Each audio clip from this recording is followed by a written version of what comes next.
Well, thank you again for being here. This is going to be a treat. Let's start with a little background. A lot of people in the room know you, but many do not. Let's talk a little bit about your professional investing background, because it goes all the way back to kind of high yield stuff into what you've been doing at Revolution. Give us the minute-long resume of Anna Mason.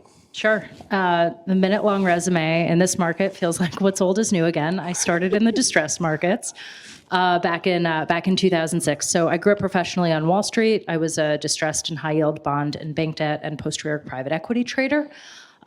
Big bets, binary outcomes. Transitioned from there into the startup world, co-founded a wellness technology company in Southern California that I exited to one of our large brand partners and customers in the space.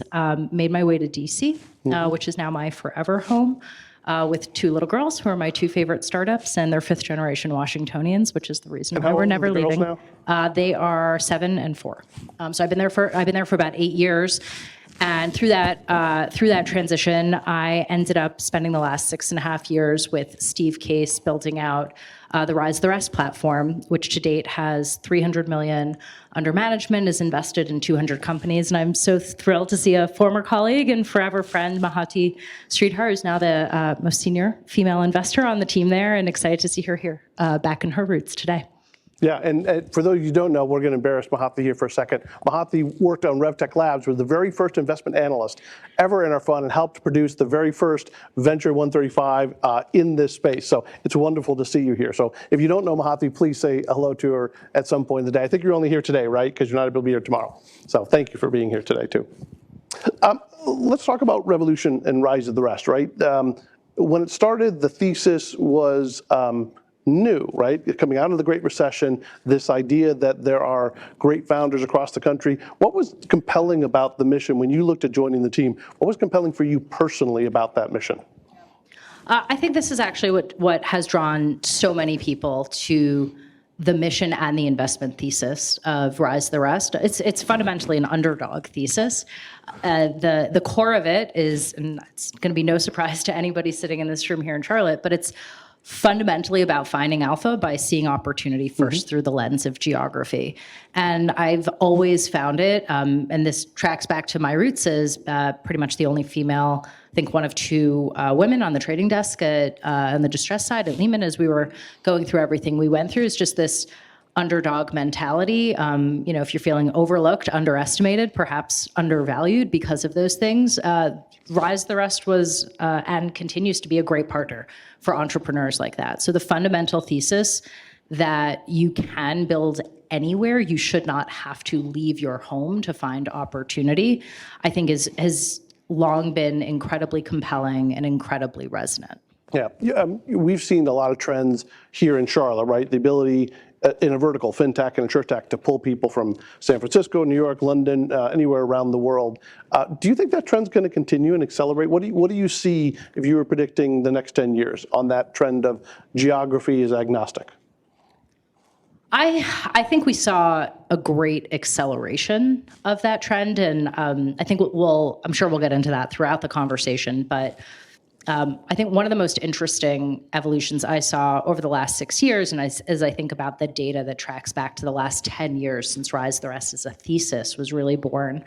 What's interesting to me is I think we saw it in the data. Rise the Rest actually put out a great report last year, conveniently called Beyond Silicon Valley, which tracked the data. The sense internally was, we feel like we're actually, in a lot of respects, at a 10-year mark for Rise the Rest for the thesis, which tracked back to when Steve Case, who's really the visionary behind it, was part of the Obama administration Startup America partnership and a lot of work that was done then. So 10 years in, and we can all appreciate this in the venture community, we said, what's the data?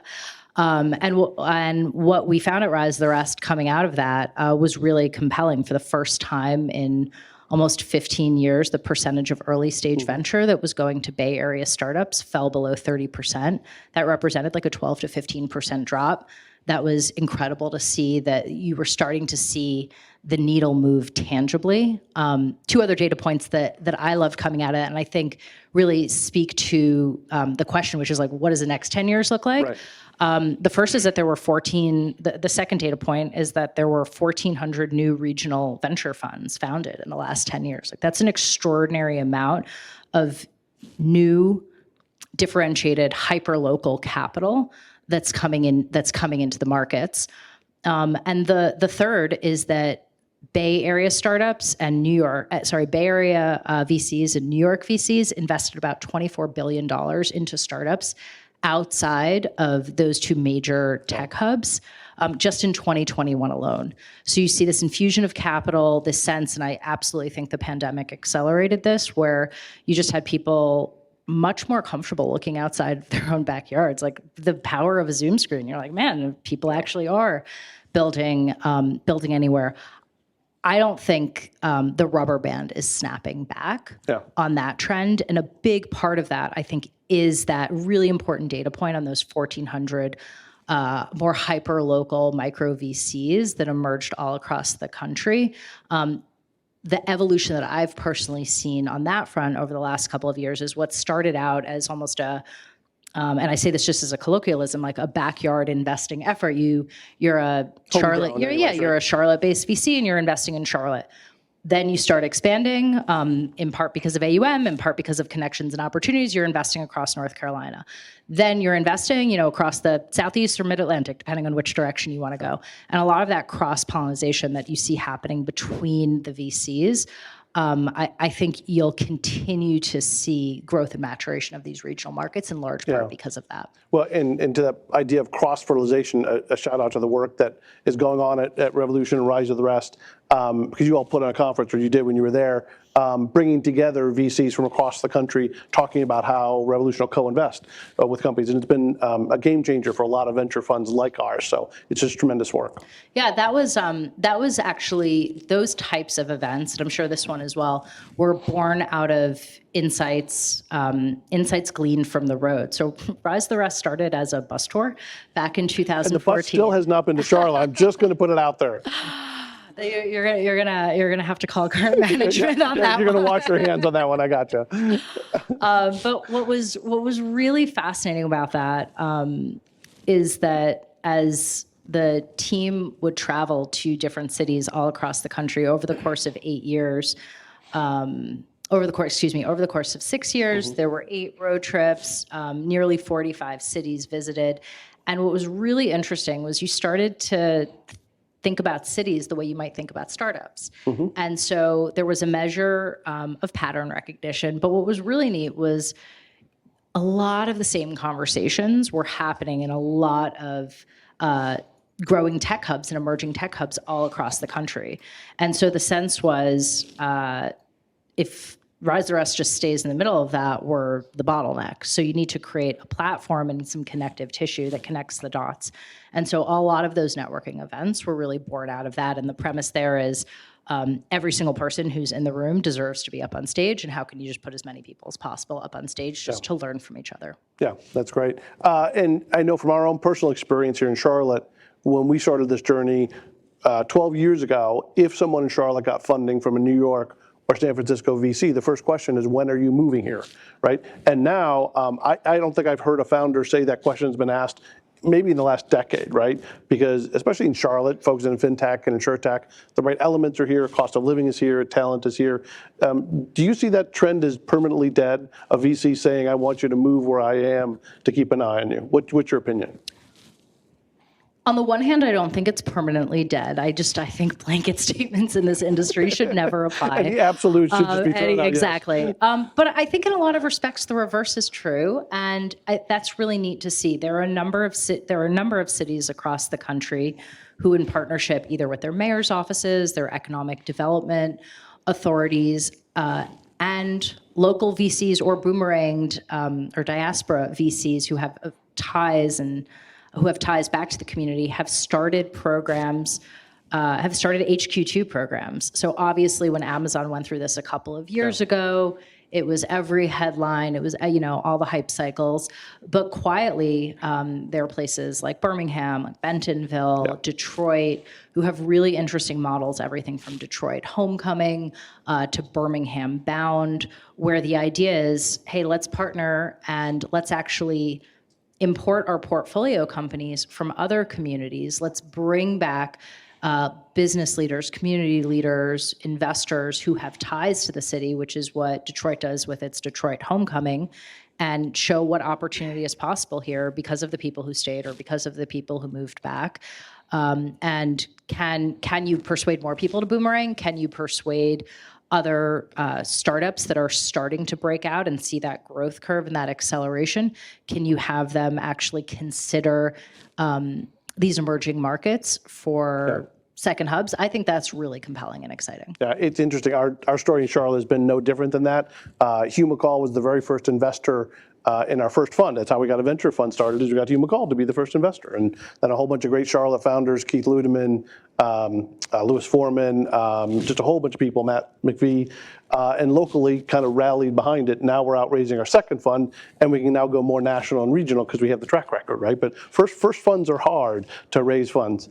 Let's talk about fundraising, because we're going to talk about that too. Really interesting environment. Never easy to raise money as a founder. I don't know what you're talking about. Yeah, I have no idea. And even since we did our prep call, I think there's been about 50,000 layoffs from Silicon Valley tech companies, right? Even in the time between when we talked, getting ready for this and now. What do you see in the environment that's out there, and what advice would you give founders? Oh. No big questions, Stop right? reading the news and read all the news at the same time. No, some of the trends that we started to see in 2021, 2020, or early 22, before the market started to do what it's doing, were trends that I think really inured to the benefit of the startup community writ large. And I would, obviously it's my bias, but I would say in particular startups building in distributed communities all across the country. One of the most interesting trends to me was this idea of building around what really matters to you. I think the pandemic just really exposed on a very human level. Like, this has nothing to do with venture or startups. This just has to do with all of us as people. I think it really exposed this sense that we all just get one, religious views aside. And what are you going to do with this one precious life that you have? What company are you going to be a part of? What company are you going to try to build? And I really think you saw a lot of people moving towards this mission orientation, which again, I think inures to the benefit of a lot of startups who, when they get it right, a big part of what you're selling is the vision on how you're fundamentally changing not just your industry, your community, but the world in some smaller, hopefully large way. And I think that trend will persist. Yeah. So in any market environment, I feel like I'm, preaching a little bit to the choir here, but great startups raise in any environment. Yeah. Like strong startups raise in any environment. So I think this is an opportunity to leverage community, leverage networks, link arms, and in a lot of respects, the confluence of a lot of layoffs at major tech companies, coupled with what I think of as the unbundling of place and this phenomenon that you don't necessarily have to work where you live anymore and vice versa, creates this great sort of buyer's market opportunity for startups that are able to get funding in this environment to hire great people. Yeah, even in tough times, some fundamental things stay the same, like that passion from founders. I remember 12 years ago, every once in a while, I would get a founder, when you ask why they're starting the company, he's like, well, I want to be wealthy. It's like, ooh, wrong answer, right? You got to have that fundamental passion. Some of those things just don't change regardless of the environment. Sorry, go ahead. Yeah, and one other thing, because you asked actually for specific advice, and I don't think I offered it yet. I thought you were just dodging, so I wasn't going to hold your feet to the fire. I think this is actually, for any founders in the room, I think it's a responsibility to hold us as investors to account and hold our feet to the fire. I believe, and I'm eager to join more of these conversations myself, that there's a reckoning not just in mark-to-market valuations or mark to what is the market valuations in later stage venture right now, but coupled with that, and what I think has to come next, is what are the benchmarks that we as an investor community are using to guide entrepreneurs towards those next milestones. So I have a great expectation that the rules get rewritten around what gets underwritten at Series A and Series B. So you mentioned benchmarks, so we can dive into that a little bit, right? So this is when you and I were chatting offline beforehand, you were like, okay, what do you think everyone's not talking about enough now? Yeah. This is what I think everyone's not quite ready to talk about enough yet. But this is the space that I think we as investors should be working with each other to kind of dive in and double click on this. And this is a space where,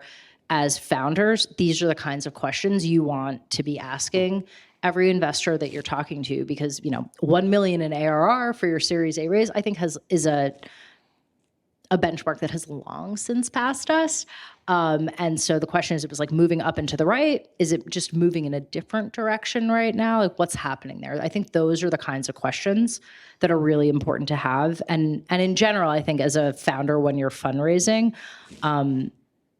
figuring out the pressure points where you can try to reverse the power dynamics in the conversation, I think are really important skills for founders to have, because there just is a natural, and I would say, frankly, unfortunate power imbalance in terms of the way the dance is done. Yeah, in well, venture. and worse in this environment, right? Because what are some examples that you've seen entrepreneurs do well? When you talk about reversing the PowerPoints, trying to get some of that dynamics, what are the best things that entrepreneurs can do? Is it the traditional, make sure you got lots of folks at the table if you can do that to create some pressure? Is it showing some traction already in the raise? What's the best way for an entrepreneur to change that power dynamic? Sure. So some of these are. I'll speak first to, I think, just functionally some of the dynamics in the fundraising engagement, and then we can talk about operating metrics too. So in the fundraising dynamics, I think it can be something as simple and as subtle as opening up a pitch deck guided discussion and starting on slide 7. Right? It's like, this is the slide I want to talk about, and let me proactively drive the conversation from there, versus, okay, sure, I don't think many there, I don't know how many, I'll say I don't know how many investors right now start conversations with walk me through your deck. I sort of thought that moment had passed, but I think when as a founder, you are in that environment where you do get the walk me through your deck, I think not necessarily starting on slide 1 is incredibly helpful. I find this to be particularly true and necessary for female founders and other underrepresented founders, which I know we'll talk more about in a minute. But I think there's fundamentally just a believability gap in the market. I think literally everyone's talking about FTX right now. You have to be living under a rock to not be talking about it. Happen to them? Yeah. I would say go on Twitter, but you don't know what's true in there anymore. So, I bought the blue check mark for you. Oh, no, never mind. Yeah, we're rabbit hole. We call it rabbit hole.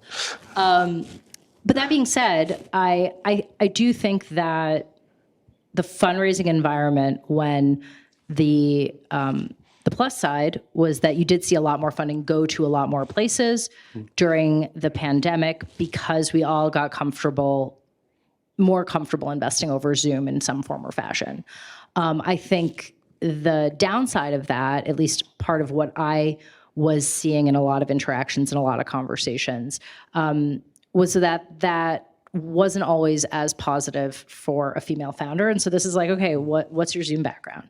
And this is almost ridiculous, but I can't tell you the number of, and I love investing in all kinds of founders, but I can't tell you the number of guys I got on the phone with or on Zoom with, and there was crumpled bed sheets in the background with Zoom. And I'm make your effing bed. Make your effing bed. How are you? Somebody's got to tweet that one out. That's got to be the quote of the conference. I'm just going to call it right there. How are you building your startup, leading these teams? Or, usually I'm okay, how did you organize your Dropbox data room? Now I'm did you make your bed? And so the bar was reset to a certain extent. But I guarantee you that no female founder had that luxury. And you were probably not even doing your Zoom calls in your bedroom, or you're blurring your background or whatever it is. So I have no idea how we got here. Can you give me another question? I'm Give not me sure I know another how to pull question. us out either. Give me another question. We're talking about traditionally underrepresented founders, and Sarah and I have been passionate about that for a long time. Even at the conference, you'll see that we went out of our way several years ago to create a segment, especially at the early level, for traditionally underrepresented founders. For us, that's female founders, founders of color, because the idea that you want to create social capital for people, getting them up on stage, helping people make connections. Where do you think we are as an industry, as an investment community and industry? Where are we on that journey? Is it getting better? Are the trends line in the right direction? What's your view? So I think the data tells us two different stories right now. On the one hand, you look at the baseline numbers, very similar to when you're looking at this through the lens of geography. You're just like, God damn, these numbers are not moving. We're having all these events. We're getting together. And still, for geography, 75% of venture is going to three places, California, New York, and Massachusetts. Still, it persists that all female-led teams are only getting 2% of venture. And so the data bears that out. On the other hand, the data also tells us that as an asset class, and we'll see what happens this year or next year, but as an asset class, venture has ballooned. So it went from, even just in the last couple of years, it's gone from 50 to 70 to 100. Last year, obviously, was probably a bit of an anomaly with $300 billion invested just in the US alone. So to me, when I think about that number, and I'm a glass is always half full kind of person, I'm saying, okay, well, in absolute terms, there are more dollars going to female founders. There are more dollars going more places, even if the percentages haven't quite shifted yet. So one of the places where I think it would be helpful and instructive as an industry to turn our attention to is to some of the later stage rounds. I think the early entry point, and in some respects, just because of the ability to deploy capital, the easier entry point at early stage, I think we've seen a lot of really positive movement on that end. The flip side of that is that the nature of our business is that as you go up and to the right, oftentimes you're going to need those larger checks unless you're in that really small sliver that's cracked that super capital efficient code. And that's where I think you don't yet have enough focused attention and, importantly, dollars put to work. I think one organization that's actually doing a great job under the radar on this is Blackstone. So much later stage in the space, but they've very intentionally decided to carve out a portion of their specials. Their special situations and strategic alternatives group focuses specifically on female-led founders. And they have a really interesting thesis about the rarefied air up there and how they want to be the go-to buyer investor of choice, which has led them to do Bumble, Supergroup, Hello Sunshine. And because their model is also obviously private equity, and a little bit of venture, you also get recyclable capital that comes into that. So they back Hello Sunshine. Hello Sunshine goes out and invests in other earlier stage female-led companies. And you get a really interesting virtuous circle there. I'd love to see more of that in the market in the coming 5-10 years. We haven't talked about industry verticals for a second. I know you didn't come from a place that was industry vertically focused, but we've always believed that's a way for other markets, not you or San Francisco, potentially to get on the map. Do you see that? Do you have an opinion? Do you see that trend accelerating? Do you think it's a viable path for a place like Charlotte to get on the map in fintech and tech? Yeah, absolutely. I absolutely do. And I think we're actually, if we look at it in the right way, we may be entering another golden age of that. And a lot of that, and this comes from my background joining everyone here today from DC, where our anchor tenant is the federal government. So we're always thinking about what's happening in the public sector, for better or for worse. But whether it's regulation, legislation, something happening, in the Supreme Court, there's a lot of action, reaction, tension, revolution that I think is specifically focuses on industry verticals. You see there's a tremendous amount happening in climate tech right now, specifically because of decisions made in Washington, the federal government, and how that's going to play out in terms of either de-risking that space through federal dollars and or opening up new pathways for private sector capital to come in. And while there's absolutely a more horizontal plane and surface area to that, in theory, you could be building that anywhere in the country, and so many are. I do think you'll see pockets where the evolution of the built environment, where I think they're calling it like Battery City, I forget what they're calling it now, but the Rust Belt is now becoming the Battery Belt or something like that. There's always, I think, when you look at highly regulated industries, there's an interesting intersectionality between place and industry, and you see that in fintech here. Highly regulated. Do you think founders ought to be thinking about going to industry-specific funders or more generalist funders? Do you have an opinion of, or should they cover both? Is you got to cover all your bases? What would be the advice for the folks here? I think you take the money. No, I don't think you just take the money where you can get it. I mean, I kind of do, but I don't. I think that it depends on what you're looking for, right? I think you can approach venture by saying, I'm in the investing industry, or you can approach venture by saying, I'm in the services industry. And whether or not it's a generalist fund or a vertically focused fund, I do think you have a really positive orientation from a lot of investors who fundamentally take the approach that we're in the services industry. And our job is not just to write the check, but it's to figure out how we can be most helpful and most impactful after we write that check. And if you carry that assertion forward, then there's a really strong theory of the case to be made for working with a vertically focused fund, because there's just so much more leverage you can get when you dedicate 100% of your time to looking under every single rock in the industry. Yeah, that's great. Unfortunately, we can have this conversation all day, so we're gonna have to wrap there. And you're only here for a little bit, right? Because you're traveling later. So if you want to connect with Anna, do it right after this, or I'm sure they can reach out and find you on LinkedIn and all that. How about a round of applause? Thank you very much for being with us. I know I'm giving that to you. It's okay. It's okay.